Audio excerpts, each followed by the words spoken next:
Goeiemôre, baie welkom by vanoggend se erediens.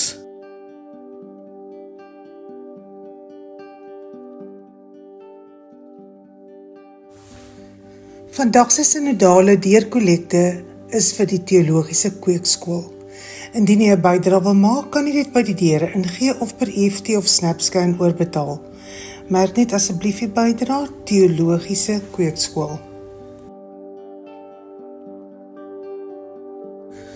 Vanmiddag om 5:00 word Grief Share weer by die kerk aangebied. Maandagmiddag om 5:00 oefen die koor. Dinsdag aand om 18:30 is daar 'n kerkraadsvergadering en woensdag soos gewoonlik om 10:00 is daar voorbidding by die kerk.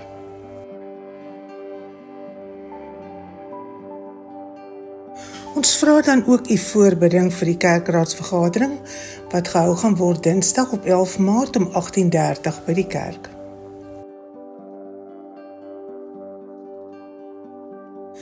Dominee Wiaan Lou sal met verlof wees vanaf 7 tot 30 Maart. Ons vra dat die gemeente asseblief sy verloftyd sal respekteer.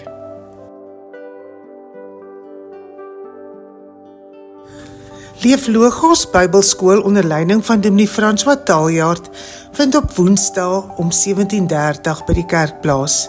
Hierdie week word Prediker 12 vers 9 tot 14 behandel.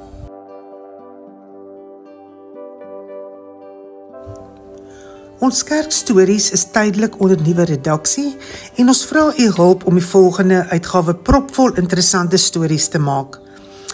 Het die vriendekring, Bybelstudiegroep, omgegroep of familie dalk iets interessants om vir ons te vertel? Ons soek stories, gedigte, limerieke, grappies en baie foto's om ons kerkstories 'n lekker leeskoerantjie vir ons lidmate te maak. Ons hoop u kan ons help. U kan die bydraes by die kerkkantoor kom afgee of u kan dit e-pos aan admin@ngkstilbaai.co.za. Ons het die bydrae teen 14 Maart nodig.